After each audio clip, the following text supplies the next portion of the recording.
Good evening. You're listening to the Hour of the Time. I'm William Cooper. Folks, I have been for the last 3 days writing feverishly to get this issue of Veritas out, and it's almost ready to put to press, or put to bed and go to press. However, those news people papers say that stuff, because I'm new at this and I really don't know the language yet, nor am I sure that I ever will. But I do know this: we've got the best newspaper in the world, bar none.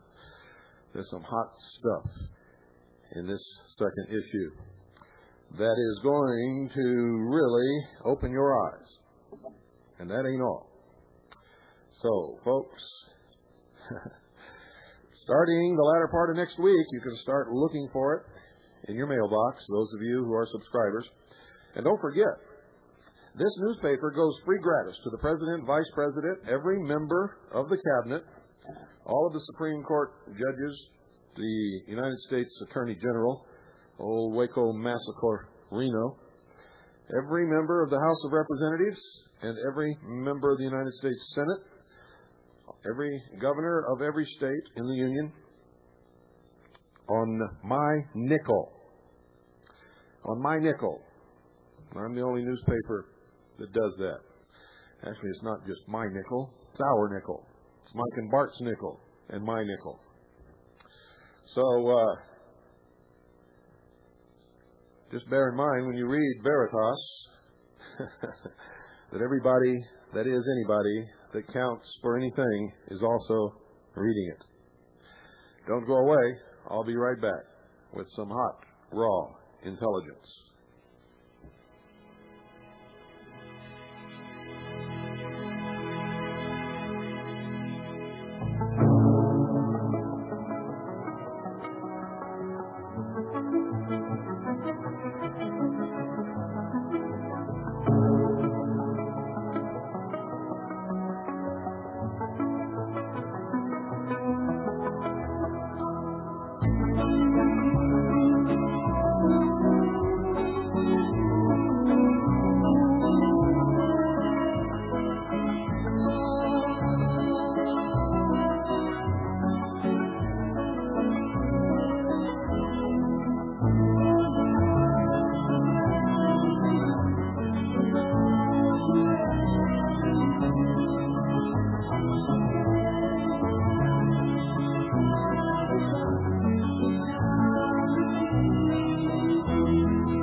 It's good to be back in front of this microphone, even though I'm very tired. I've had about, 5 hours of sleep in the last 48 hours, and maybe 4 or 5 in the 24 hours before that. And I'll be up all night tonight, and we'll probably get maybe 3 or 4 hours tomorrow morning.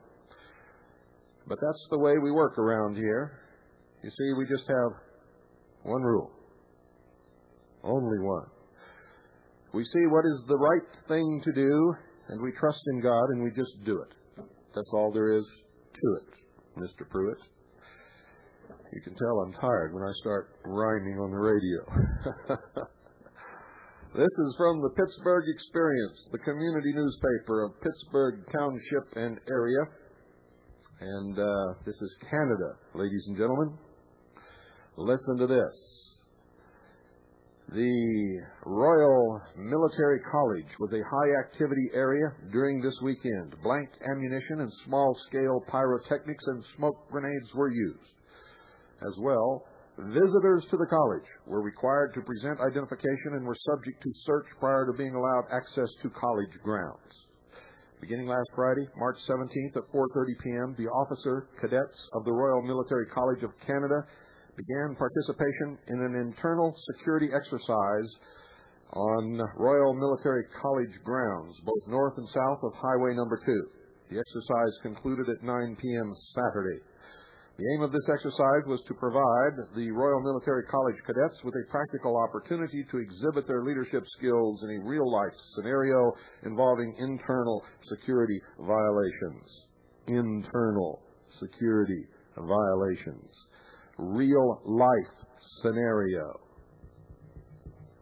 Some of the main activities during this exercise included perimeter security duties, patrols, building searches, building evacuations, and responses to bomb threats, crowd control, and unauthorized entry.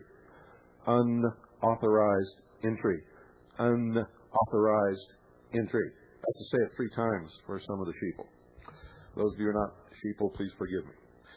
There was no disruption of normal civilian community activities during this time period, as all activities took place on D&D property, whatever D&D means. They don't explain it here. It's bad reporting. The cadets of RMC will be volunteering their services to the Kingston community in a charity cleanup on April 1st through 2nd. Any individuals or groups who require assistance with projects may request the labor services of a cadet or cadets by contacting the Royal Military College. And then they ask for donations. Donations will be accepted, but are not required. Oh, what nerve. You see, folks, it's not just happening here. Hitler never did this. Hitler did not do this until he was legitimately established in power. These guys haven't got there yet. They're already doing it. No disruption to the civilian routine. Visitors were subject to search, had to present ID cards. Both sides of a highway. Taxpayers' rights proposal spells doom, IRS says. Bill would shift burden of proof. Washington, Congress is considering turning the tables on the Internal Revenue Service. Proposed legislation would force the agency to prove taxpayers are wrong in disputed cases rather than requiring filers to prove they are right. Now look at this, folks. If you got a copy of the Constitution for the United States of America, I want you to read it. Then I want you to listen to this. Taxpayer rights proposal spells doom. Bill would shift the burden of proof. It's not shifting anything. They're going to put it back where it always has been and should have always been. The IRS shifted the burden of truth a long time ago. And that's right, I said burden of truth. Because that's exactly what it comes down to. You see, the people who are bringing all this about are liars, deceivers, and manipulators. And they claim that they're good people doing this for the good of humankind. One thing I've learned in my life, folks, liars aren't doing anything for the good of humankind ever. And nothing good was ever built upon a lie. IRS Commissioner Margaret Milner Richardson warned the House Ways and Means Oversight Subcommittee on Friday that the change would destroy the tax system. Good. Start writing your congressman now. If it'll destroy the tax system, we must support it. You know, I'm for paying all legal and lawful taxes that I am legally and lawfully required to pay, and I do. And so should you. The graduated income tax, a plank of the Marxist Communist Manifesto, is unconstitutional, illegal, and unlawful. The 16th Amendment was never ratified and therefore is not law. Is not law. And I could go on and on. In fact, I could turn this whole show and the next 20 shows into just exposing the lies perpetrated by the Internal Revenue Service. The Taxpayer Bill of Rights legislation. Taxpayer Rights proposal, I should say. I'm trying to find the name of it here, and I can't find the name of it. Maybe they don't want us to know what the name of it is. No, I can't find it. I cannot find it. I'm looking. Okay, here it is. Johnson says she hoped this year to enact what she called a Taxpayer Bill of Rights 2. Among provisions being considered is expanding the power of the IRS ombudsman to issue orders protecting taxpayers. You know what? We really should not support this because it's supporting an illegal system. The whole thing is illegal, unlawful, and unconstitutional. Forget what I said earlier. I'm sleepy and tired. You'll have to forgive me. Japan cult similar to Davidians. What did I tell you? Was I right or was I right? Of course. Of course I'm right. It's the only place we hear the truth is right here.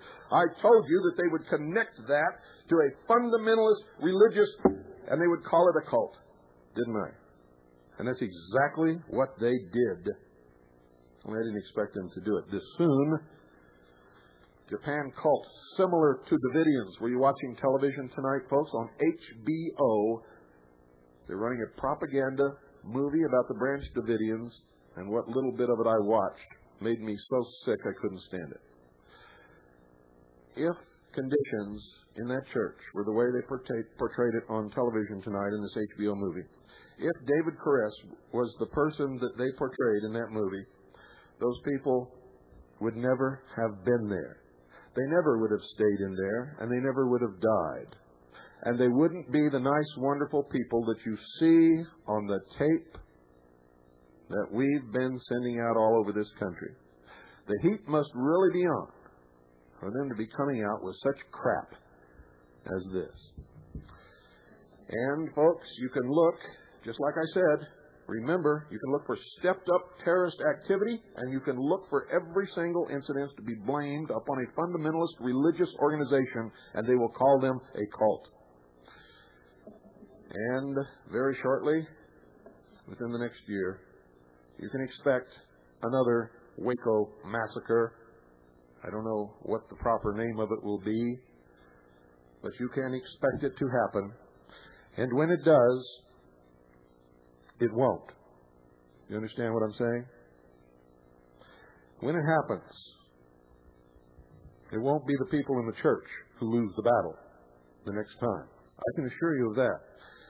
If nobody else shows up to fight on their side, I will. I will.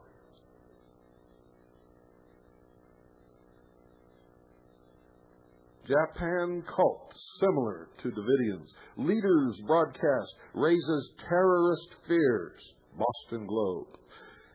A secretive sect being investigated in the fatal nerve gas attack on the Tokyo subway system this week is a potent addition to the ranks of international extremist groups, with adherents capable of everything from random murder to mass suicide, according to police, scholars, and disaffected members.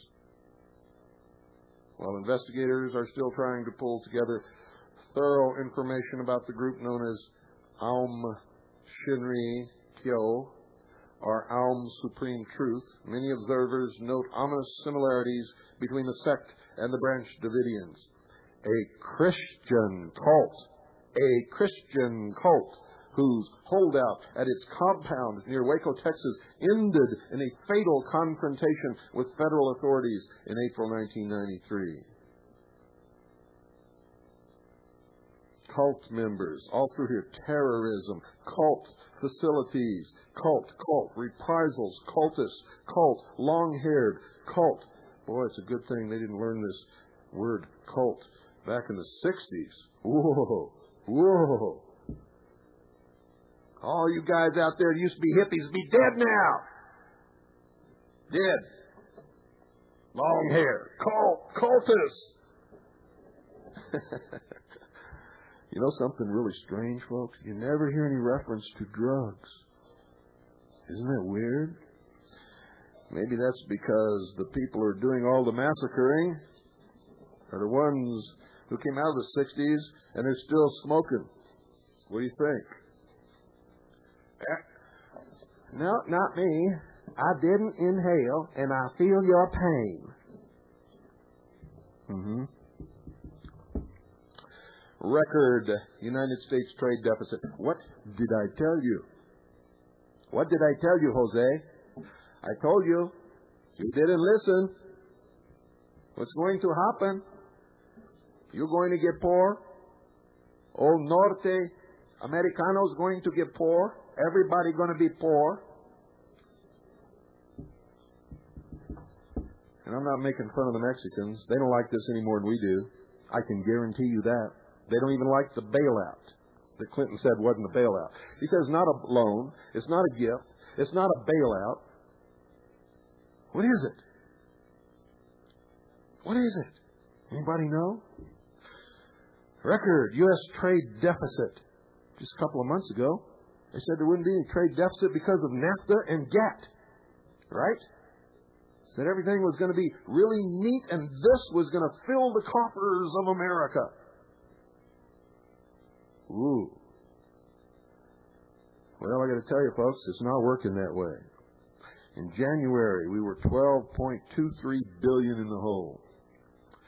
The United States set a record trade deficit in January as Mexico's currency crisis cut into exports while demand for foreign toys, televisions, and heavy machinery pushed imports higher. And as the dollar sinks even lower, and it is at even more record lows now than when I last spoke to you, as the dollar sinks lower, the price for foreign goods gets higher, and the trade deficit will get bigger, and you can take NAFTA and GATT and use them where they belong, next to your toilet.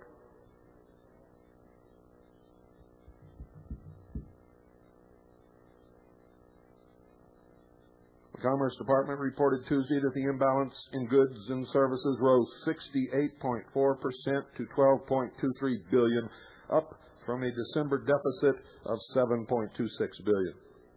And they said that was going to go away, remember? This represented the highest deficit in goods and services since the government began tracking this data on a monthly basis in 1992. Looking just at merchandise, the deficit of $16.3 billion was the highest in United States history, surpassing the record of $15.9 billion set in December 1985. And I could go on and on and on, but I'm not going to get much sleep tonight, so I don't want to be up all night thinking about it, so I'm not going to read anymore. Mexican debtors fighting back. Oh, you're going to love this. You're going to love this, folks. This is wonderful. In fact, I may go down and help Jose. Jose is turning out to be a good guy. A real good guy, as you're going to hear. You see, the common people in Mexico, they're doing what you would do, folks. You know, I hate to hear Americans talk about how they hate these guys coming across the border to get jobs over here. It's not the people coming across the border, folks, that are causing problems. They're just looking for a job. They're looking for money. They'll sleep in a ditch to make some money because they can't make it down there, and they don't have an education. And up here they can make some money. See, what the jobs that Americans won't take are extremely attractive, wealthy, high-paying jobs to those people. And if you live down there, you'd be doing the same thing. And that's the truth of the matter. In fact, everybody out there listening to me right now, are descended from people who did exactly that. You escaped from the old world because you were being persecuted for some reason or another. Or your ancestors were criminals, or they were slaves, or they were indentured servants, or they were religious cults that the king didn't like. Now, don't get me wrong. I don't believe anybody should come into this country illegally. I think that they should not even have the quotas to let people in. I mean, our population is going to expand and take up what room we have. But at the same time, I understand how we got here, and I understand their motivations, and I don't hate those people. I don't even dislike those people. In fact, most of them that I've ever met are good, solid family people. trying to make it. Of course, now they're kids. That's a different story. That's a different story. And it may not be all the parents' fault, although I attribute most of it to parents, usually. But you see, if a parent tries to discipline his child now, child abuse, jail. Children taken away, families split up, parents branded as criminals and locked away. And all across the country, liberals are screaming that pro-lifers are out to take their rights away from them. And in Los Angeles, Liberalville, Los Angeles, Liberalville, par excellence, nothing exceeds Los Angeles for liberalism except possibly New York City. They wanted to put a man in jail for a minimum of 1 year because he killed some puppies he didn't want. Can anybody out there explain this to me? It's insane. Absolutely insane. They can pull arms off of human fetuses, pull the heads off the little bodies, whack them up in little pieces. They want to put this guy in jail because he killed a couple of puppies. Sick. Sick, sick, sick. I don't think liberals can even explain that to themselves. Oh, I'm pregnant. I'm going to have an abortion. Oh, you killed your little puppy. Oh, you must be put in jail. You're a terrible, terrible criminal man.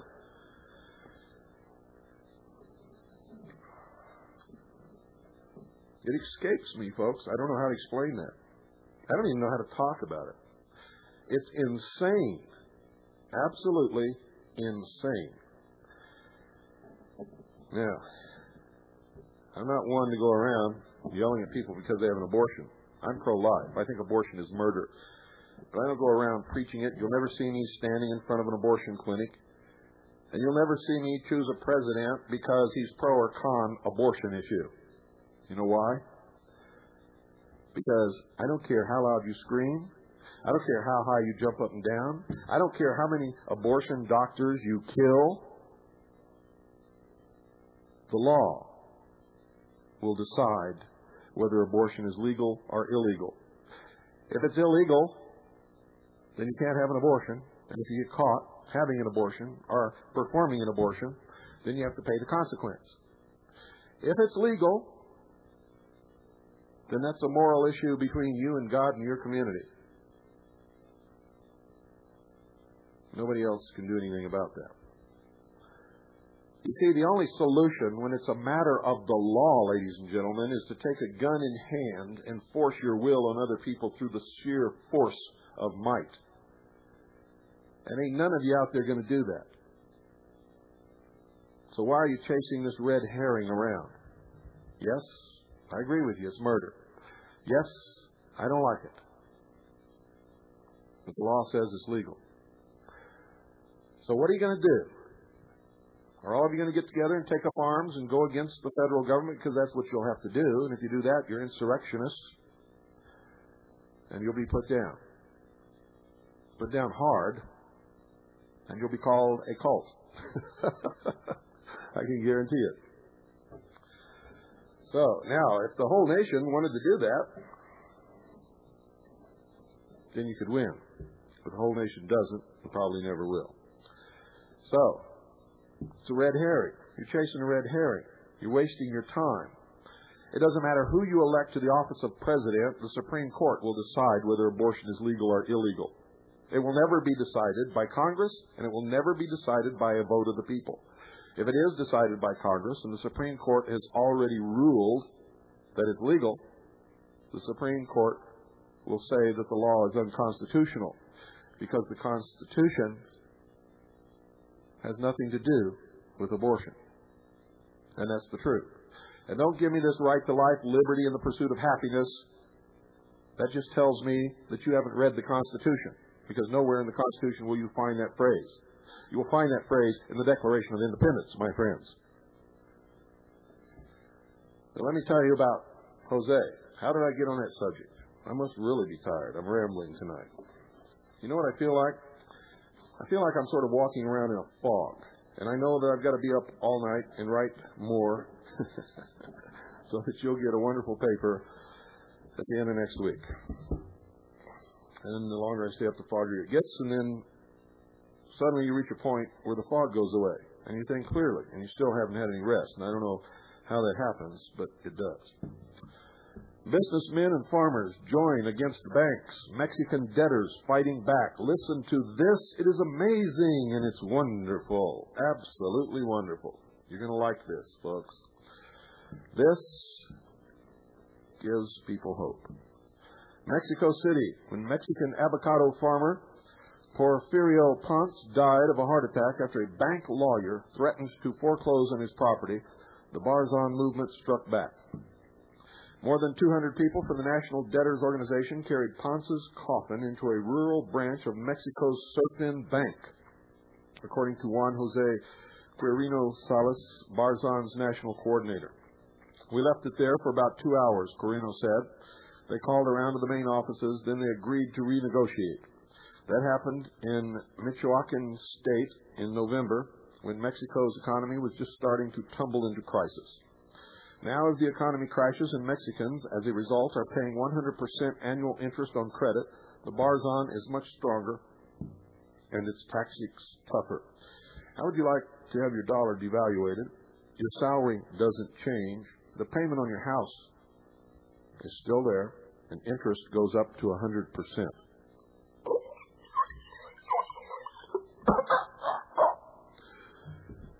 That's what most people would be doing.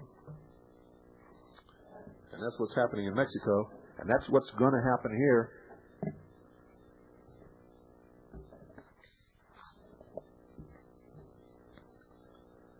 Now, as the economy crashes and Mexicans, as a result, are paying 100% annual interest on credit, the Barzan is much stronger and its tactics tougher. The Barzan, which means plowshare, claims 500,000 members, most small and medium-sized farmers and business owners. On Thursday, the Barzan sent hundreds of activists into Mexico City to recruit new members and urge debtors to default on their loans. In rural states where the Barzan is strongest, thousands picketed 800 banks, Guerrino said. More than 200 banks closed down. More than 200 banks closed down, which means it's only going to get worse. Either voluntarily or because Barzan activists wouldn't let people through the doors, he said. Not only has the group declared war on Mexico's already failing banking system, it's galvanizing anger over the economic crisis into a kind of middle-class guerrilla movement. And you ain't seen nothing yet. This is going to happen worldwide. You haven't really even begun to get a taste. I want to see what happens to spoiled America. So used to having everything they want whenever they want it. It's going to be terrible. John Bailey, a Mexican expert at Georgetown University, said the Barzan is potentially more disruptive than the Zapatista rebels who launched a 1994 offensive in southern Mexico. They're serious, middle-class people who know how to use the system, Bailey said. They have skills, resources. They're Perotists who've gone over the edge. Now, when they say Perotists, I don't know if they're talking about Ross Perot or not. I really don't. But it looks like it. If the people they're encouraging to do default, we're in serious trouble, said Roberto Aguirre, a spokesman for Surfin. Surfin is one of numerous Mexican banks sliding into crisis as interest rates rise so high that Mexicans can't make payments. You know what happens when you can't make payments? They come and take away everything that you're paying on. Currently, rates on loans are at least 65%. Rates on credit cards are over 100%. Surfin and another major bank, Banamex, have announced employee cutbacks of 25 to 40%. The government in February seized 3 banks. Millions grow desperate. The banking crisis is part of the economic crash started with the December devaluation of the peso by 35%. Now prices are doubling, sales are plummeting, and businesses are laying off workers or closing down. The Barzan, which helps debtors get loans renegotiated by private advice and lawyers, are intimidating the banks, draw recruits from the millions of Mexicans growing desperate. Corino said the Barzan's drastic tactics, picketing banks, occupying them, and leaving coffins in lobbies are fair play since banks use aggressive tactics. He said that in the Michoacan town of Apatzingan, a lawyer for Surfin made very aggressive phone calls threatening to take over Ponce's 400-employee avocado farm and packing plant. Don't go away. I'll be right back, and you don't want to miss the rest of this. Wait till you see what these guys are doing. It's wonderful.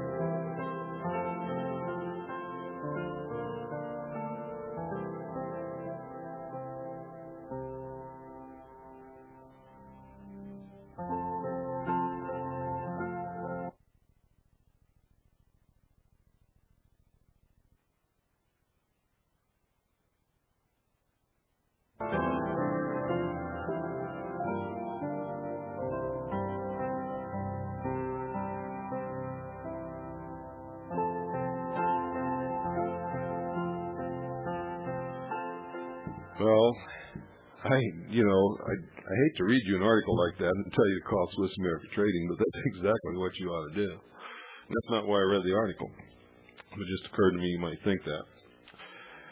Nope, it's not. It's not the reason why at all, as you will see as I get more into it. But folks, the same thing is going to happen here. How do I know?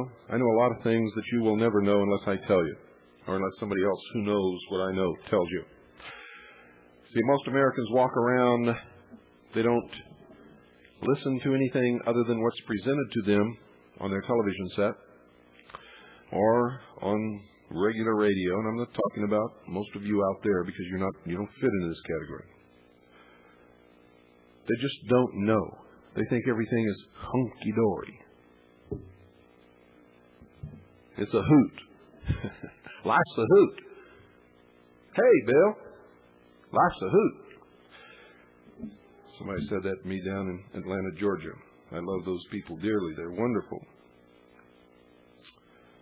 But like most people, they're living in a dream world. They're not dealing with reality. See, I know a few things that most of you don't know. I'm just going to give you a couple of little hints. What would happen if Russia decided to make an alliance with the South African ANC and OPEC? Did some lights come on? You better read Veritas, because it'll tell you what I'm talking about. Did you know that Europe exports more to Russia, about 5 times more than we do?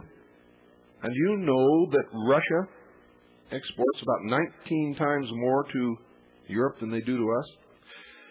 Did you know that Russia is now on a border with Europe, a common border? Do you know these things? What would happen if the European Union and Russia got together? Ooh, are the wheels turning? What's going to happen when what's going on in Mexico tips over the other dominoes down through Central America and into South America?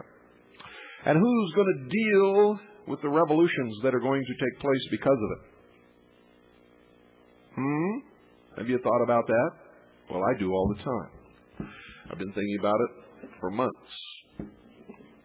And I know the answers, but I'm not going to tell you tonight. But I will tell you this.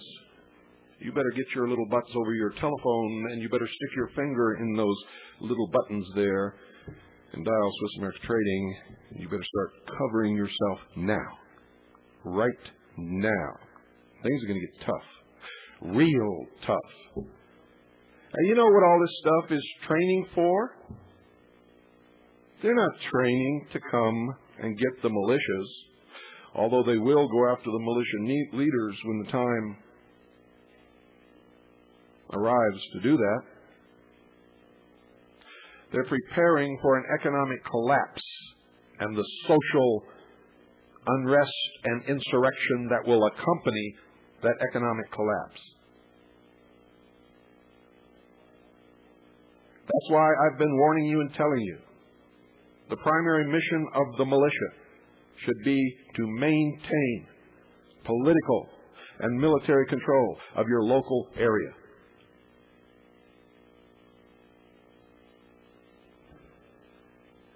Because little Susie that you think is so sweet is going to get really mad when her welfare check is cut off. And Joe, the real nice guy that does the logging, he's going to be super pissed when they say he doesn't have a job anymore. And everybody's going to get hot under the collar when they go down to the local Safeway store and there's nothing on the shelves. 1-800-289-2646. 1-800-289-2646. Call now. Now, if you don't think that can happen here, go and get a song that Frank Zappa wrote. Go get a song that Frank Zappa wrote and listen to it very carefully. He wrote a song. The title of that song is It Can't Happen Here. And I just got a letter today from a lady. And she reminded me of that song. She said, it looks like Frank Zappa's song, It Can't Happen Here, is happening here. Because all the things in his song that he said can't happen here are now happening here. And it's going to get worse. 1-800-289-2646. Now. Do it now.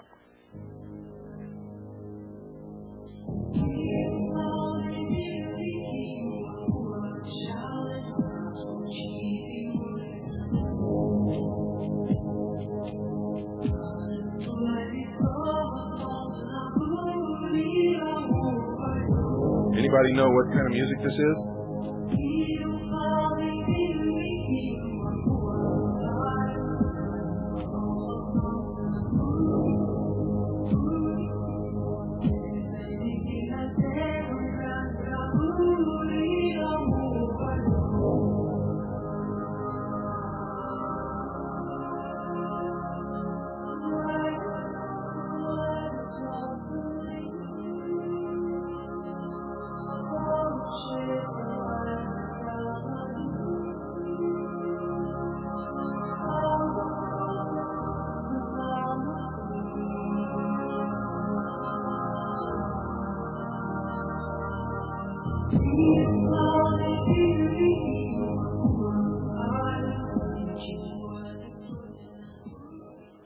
Okay, folks, listen to this and listen carefully.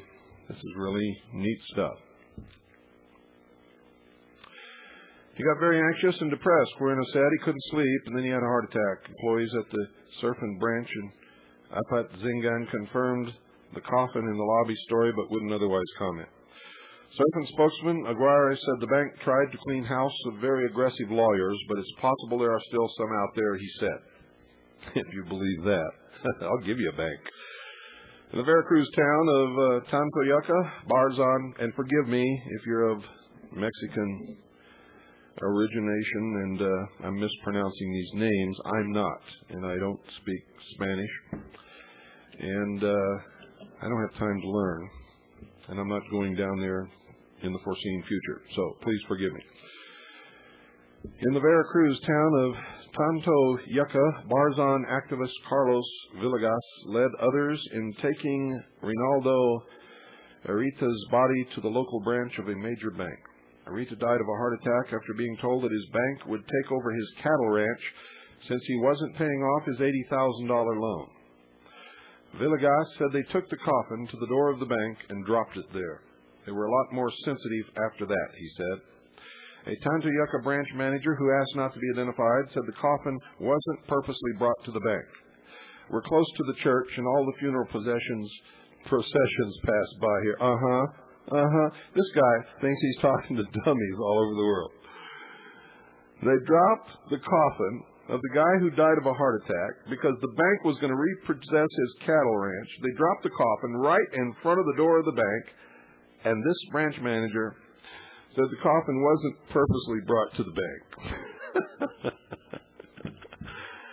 Oh, I tell you, people really sometimes display an unreasonable amount of guts, I guess. I would never have the guts to tell anybody that when they're staring me in the face after something so obvious. I mean, that's just absolutely ridiculous. But, you see, these people are so used to lying, and people are so used to believing lies that I guess he thinks he's telling the truth. I don't know. But Arietta's son, a pediatrician, backed up the Barzan version. The stress my father was under played a role in his heart attack, he said. He said his father tried to sell off cattle and equipment to make payments, but no one was buying because of the economic crisis. It's been very bad here, Arietta said. The banks have been taking over a lot of people's property, but now the Barzan interferes. As soon as someone hears the bank is going to take over, the Barzan arrives and defends the property. The Barzan arrives and defends the property, and that's what we're getting to. Tactic closes banks. Wouldn't you love to do that? I mean, not to hurt people and not to hurt the bank, but to make a point that these people are stealing the country right out from under us. And I'm talking about Federal Reserve banks. Carino said the occupation of banks is a pressure tactic that usually closes them down for a few days at most. But Serpin spokesman Aguirre said that in another Veracruz town, Barzan activists closed 2 branches of major commercial banks for 2 weeks. They closed down Serpin for a few days, and we couldn't figure it out because we don't even have that many creditors there. Aguirre and other bank spokesmen say banks are working to renegotiate loans so customers don't default. Now, you know what happens when you renegotiate a loan? You spread the principal out over a longer period of time, and you pay about 40 times more interest. If you don't believe me, sit down with a calculator and figure it out. You may think you're paying $100,000 for your home, but I'm telling you right now, if you really think that, you're not playing with a full deck of cards. You need a straitjacket and a place to sleep. And that's the truth. Depending on the interest, you're paying at least $300,000 for your $100,000 home. That's what interest does to you. So don't go around and tell people you bought the house for $100,000, because that's baloney. It makes you feel good, and it makes you feel like you're not a sucker. But the truth is that the truth is another story. Aguirre and other bank spokesmen say banks are working to renegotiate loans so customers don't default. But last Thursday in Mexico City, Barzan activists were signing up new members, and there was no dearth of recruits. At a table in front of Bancomer, a major bank, 30 people signed up during the morning hours. Barzan activists said the pile of applications seemed to attest to the claim. I'd like to pay off my debt, but my interest rate is 148%. Said Raimundo Quiroz, a Mexico City photography teacher. 148% interest. Quiroz said his bank sent him a letter that said, protect the security of your family, pay off your debt. Oh, I bet he would in a second if he could. I bet he's kicking himself in the butt for ever taking out the loan. I'm glad I don't owe anybody anything. Adolfo Aguilar, an independent federal legislator, said that Barzan is powerful because no one in Mexico is happy.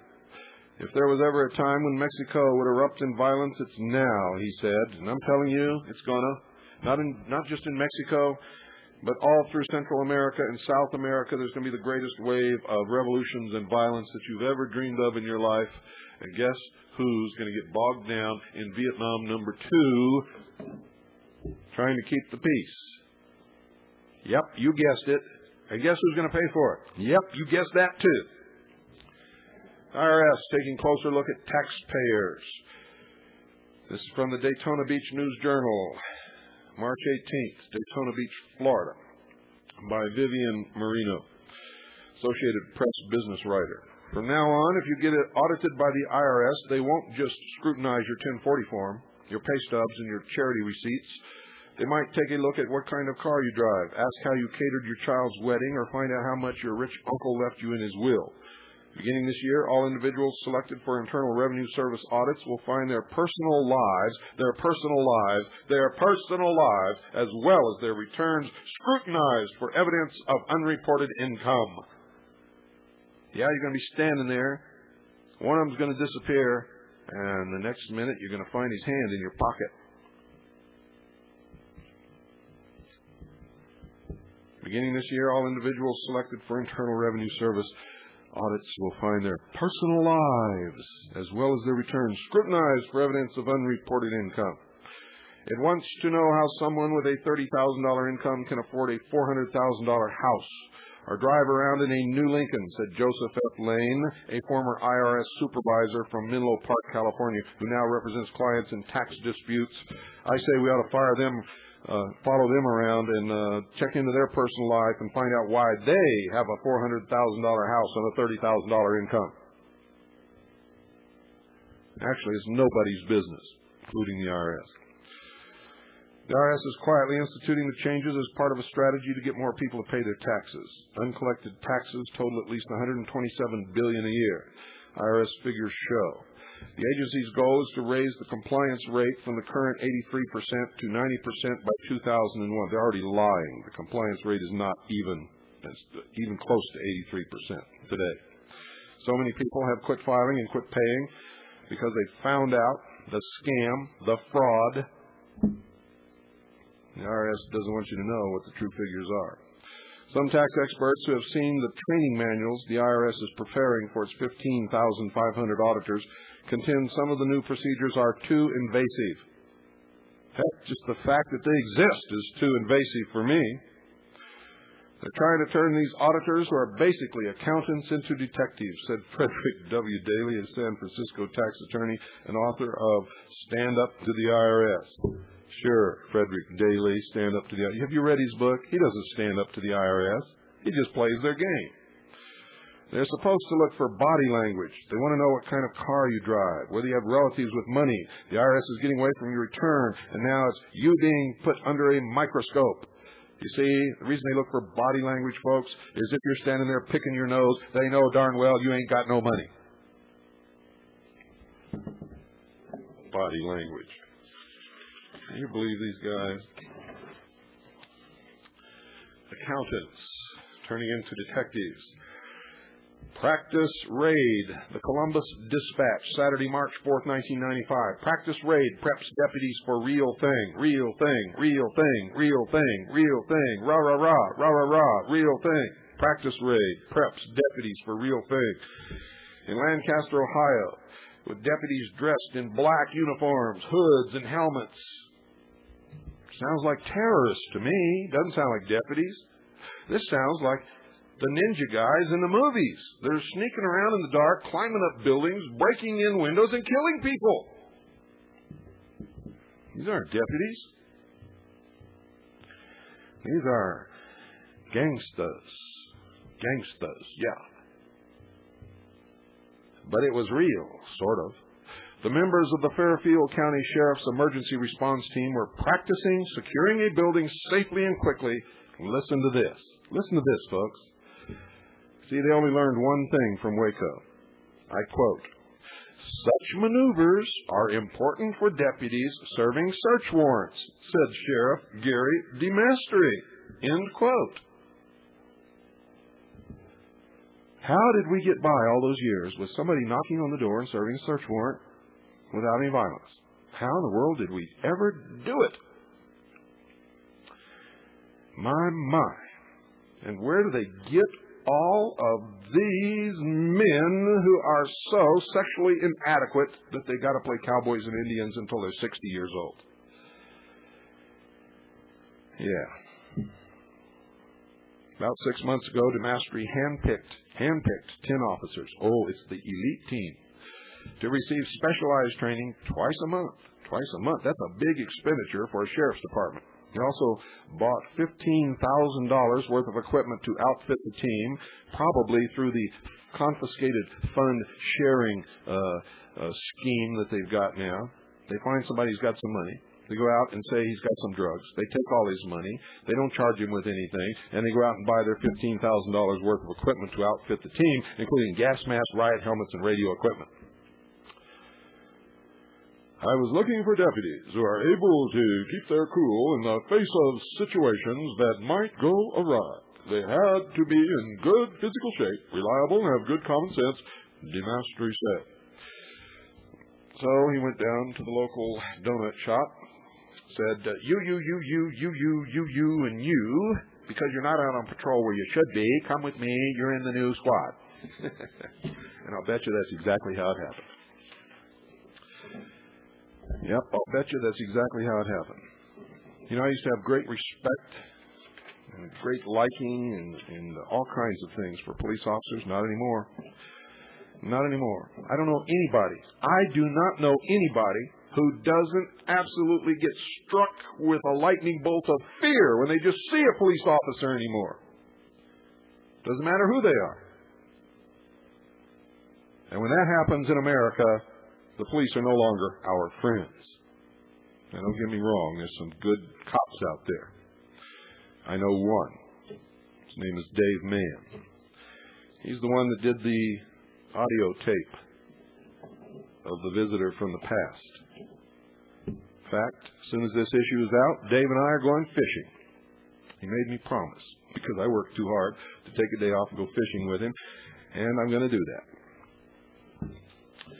Apologies. Here's another one. Listen to this. Wednesday, March 15th, 1995. But I got to tell you, Dave is in the minority. His fellow officers pick on him every once in a while because he believes in the Constitution. Can you imagine that? Can you imagine that? Wednesday, March 15th, 1995. Florida Today. This is from Today in Florida. And apologies extended over fake armed raid. Cocoa City officials offered strong apologies to some residents Tuesday after armed U.S. Customs agents. Now, these are U.S. Customs agents. Next, it'll be librarians. Next week, the librarians are going to stage a raid on an empty hotel in Podunk, Michigan, using dynamite, anti-tank weapons, 50 caliber machine guns, yes. And they'll be dressed like Ninja Turtles. Isn't this insane? Well, folks, we can all laugh about it now, but at some unforeseen future date, nobody's going to be laughing. We're going to be fighting these clowns tooth and nail. Because they are going to try to take our guns away and enslave us. I can assure you of that. That's what they're practicing for. As soon as they pull the plug and the economy comes tumbling down and the things begin to happen in this country that are happening now in Mexico, you'll find out. Oh, yes, you will. I wish you wouldn't. I wish I could protect you from it. I wish there was something that I could do to stop it. And if all of us would wake up, we could stop it, but that's not going to happen, is it? Just enough of us are going to wake up in order to make it awfully hard for them to do what they want to do. Maybe, if we're lucky, we'll stop them. I think we will. I really believe that we're going to stop them. Not only stop them, but hurt them bad. So bad they'll wish they never tried it in the first place. That's what I believe. And I know that whatever starts it, they have to do it first, and you better understand that. U.S. Customs agents used a condemned building to set off explosions and stage a fake raid. Unannounced, in the middle of a neighborhood. The unannounced March 3rd training exercise at 125 Lemon Street terrified many in the neighborhood who said explosions rang out for 45 minutes as heavily armed members of a customs SWAT team and police swarmed the structure. Now, forgive me, folks, but aren't customs agents to deal with excise, import and export taxes and inspect baggage for illegal stuff coming in the country and all that kind of stuff? What's going on? Anybody out there know? Tell your neighbors, because I already know. Sounded like bombs going off, and I hid under the desk, said Ruth Ellis, a secretary at Greater St. Paul Baptist Church. Seeing the black uniforms, a Cocoa police officer with full protection gear, and others hidden behind cars across the street, my first instinct was to take cover where there were no windows. Greater St. Paul pastor, the Reverend W.O. Wells, said, "It's ridiculous. People running around with automatic weapons and grenades or what sounded like bombs going off." At the city council meeting, officials said the problem was caused by a communications breakdown. Oh, baloney. These things are designed to terrorize the public so that you won't resist when the real thing happens. And so you will turn upon your neighbor and agree with them when they say he was a drug dealer, or he was a terrorist, or he was a cultist. You'll say, knew there was something wrong with that dude all the time. Oh, don't hit me no more, officer. I'm on your side. That's what most of you are going to do. How do I know that? All I got to do is look at history. All I got to do is look what happened every place that has happened throughout the world, throughout all the years that written history has been recorded by humankind. And I can tell you that's exactly what's going to happen. Some of us, probably the same percentage that brought this country into being, will fight tooth and nail with every weapon and every means at our disposal and preserve our liberty for as long as we possibly can. And if we can, we will win the battle.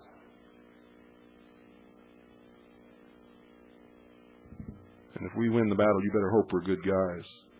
Because all you fence sitters and flotsam and jetsam, we're going to be at the mercy of the winner. If I'm in charge, you got nothing to worry about, you see. But I can't guarantee that I'll be in charge. I can't even guarantee that I'll be alive. So you all got some thinking to do. Good night. And God bless you all.